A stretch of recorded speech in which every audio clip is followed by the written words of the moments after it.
Assalamualaikum. Hello and welcome to my channel Lekhapora Online. This is Mamun Karim, your host for the grammar classes, and today we will learn about the seventh part of sentence connectors. I hope that you all are doing great and having a great time while practicing at home and while studying with us. So on that regular process, we will learn about sentence connectors seventh part.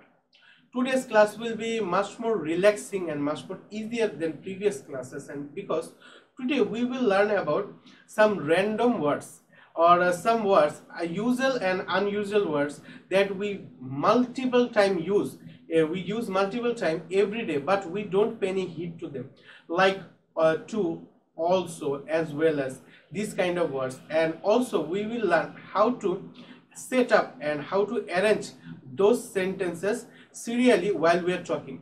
Basically, when every time whenever we have to talk about some recent topics or recent steps, or whenever we have to talk about some working or some task, we have to arrange it. We have to explain those things and those tasks in serial numbers or serially, step by step. So how can we put those sentences serially and how can we make those sentences much more interesting to hear? We will learn about that. And also we will learn how to explain or how to express two different phases or two different sentences in the same time, and how can we use and what can we use except but. We usually use, but we basically use but as the to connect two sentences, two different sentences, right?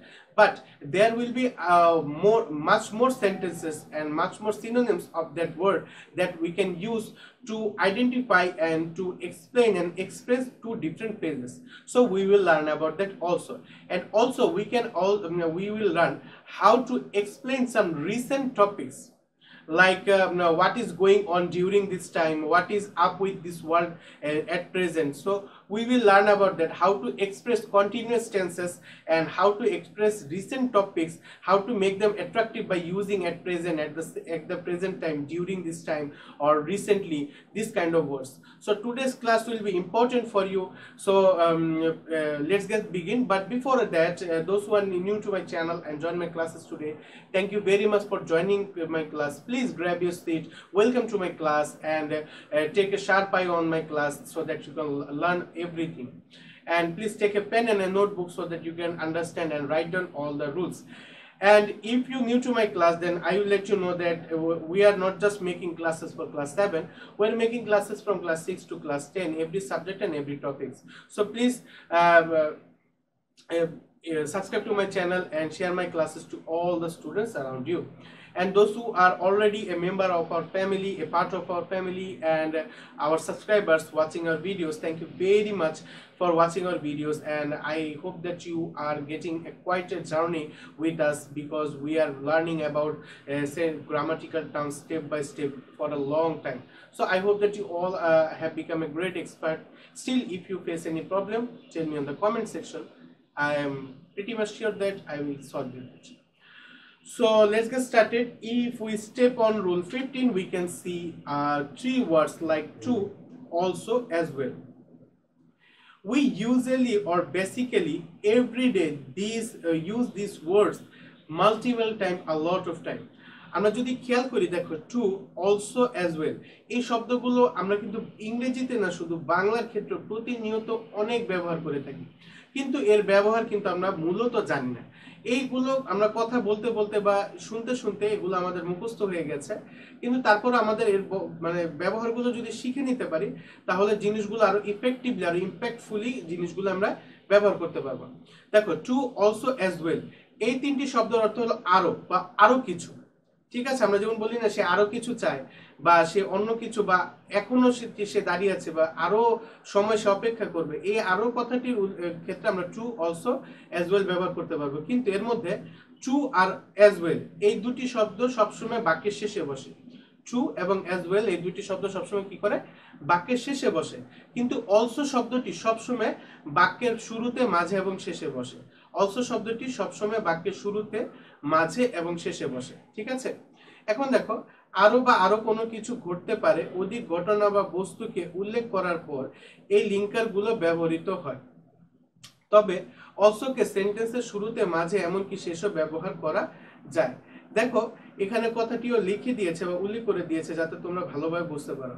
So আমরা বুঝলাম যে two এবং as well সবসময় ভার্বের শেষে বসে, কিন্তু also কথাটি আমরা চাইলে লিঙ্কার হিসেবে বসাতে পারি অথবা সেন্টেন্স কানেক্টর হিসেবে বসাতে পারি, কিন্তু টু আর অ্যাজ ওয়েল হলো মূলত সেন্টেন্স কানেক্টর।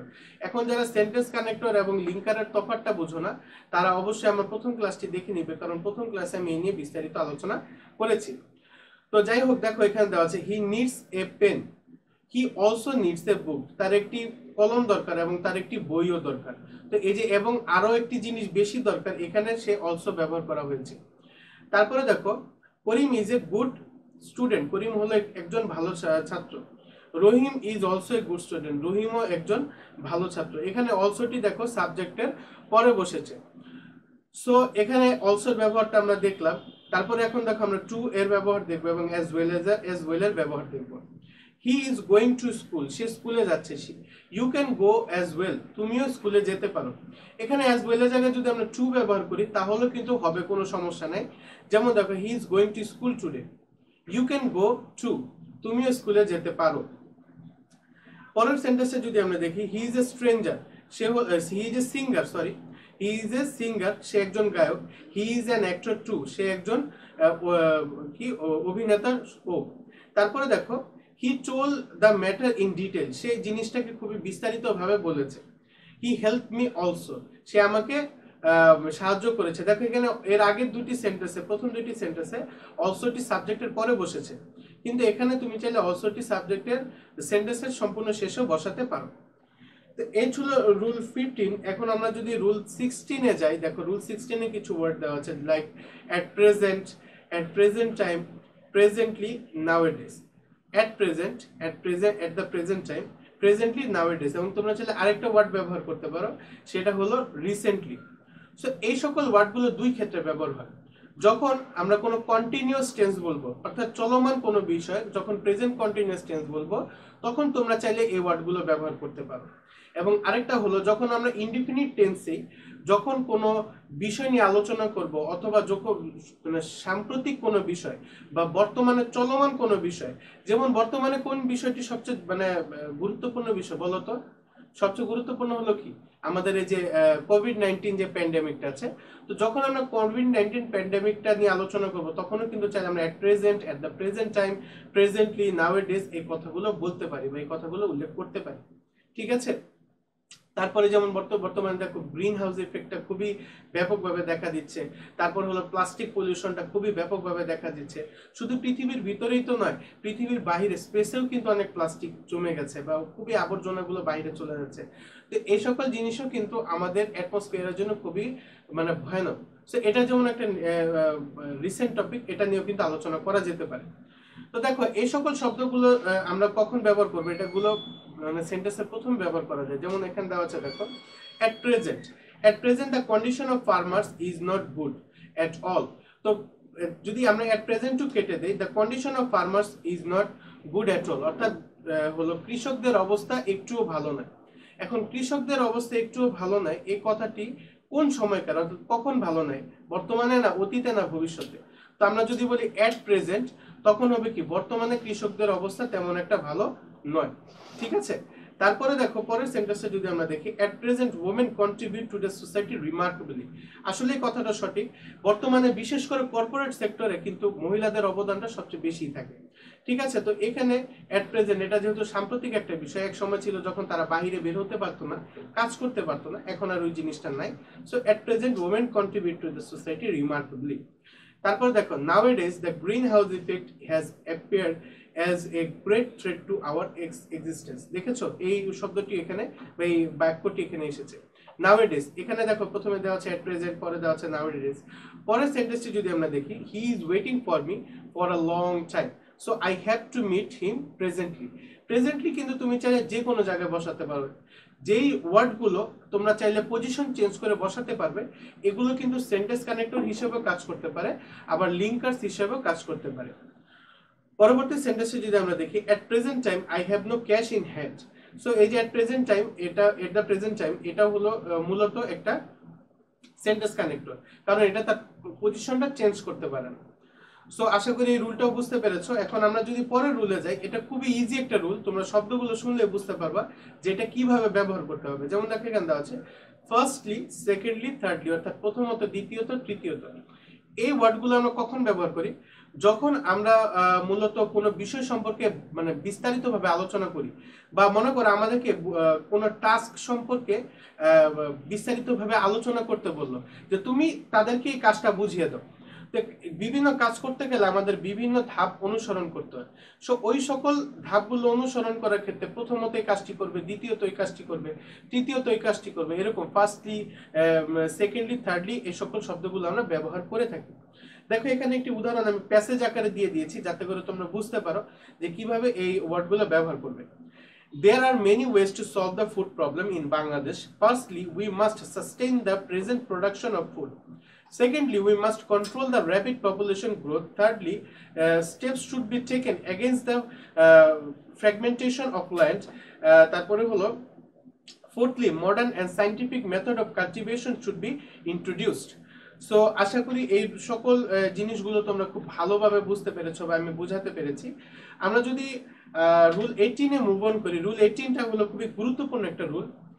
এখানে দেখো কিছু ওয়ার্ড দেওয়া আছে, but, on the other hand, on the contrary, instead of that, তারপরে হলো ইন কন্ট্রাস্ট।